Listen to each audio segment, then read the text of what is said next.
नमस्कार मंडळी. तर आज मी शेंगदाण्याचे लाडू करून दाखवणार आहे. तर हे असे शेंगदाणे घेतलेले आहेत आणि हे भाजून घेतले आहेत, खमंग भाजलेले आहेत मस्त.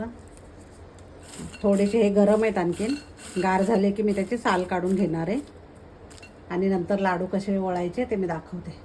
तर मंडळी, गार झाल्यानंतर आपोआप साल निघतं मस्त. असं थोडंसं चोळलं ना की सगळं साल निघून जाते.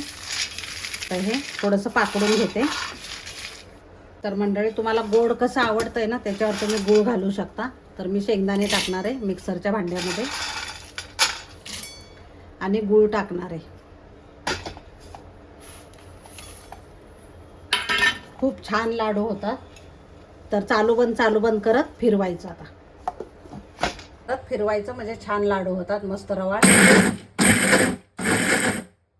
तर मंडळी, छान झालेले आहेत बघा. हे बघा किती छान, मस्त एकदम.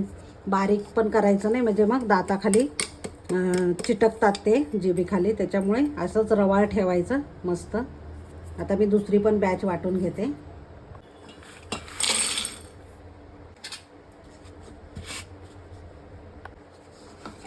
तर हे बघा, दुसरे पण मी तसंच वाटून घेतलेले. खूप छान झालेले, मस्त एकदम.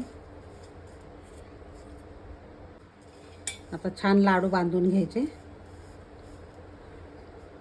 लहान मोठे कसे हवेत तुम्हाला तसे बांधून घेऊ शकता. हे बघा किती छान लाडू होत आहेत.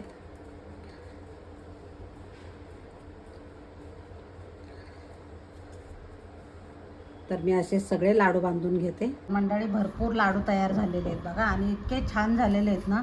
ह्याच्यामध्ये कॅल्शियम आणि आयर्न भरपूर प्रमाणात असतं.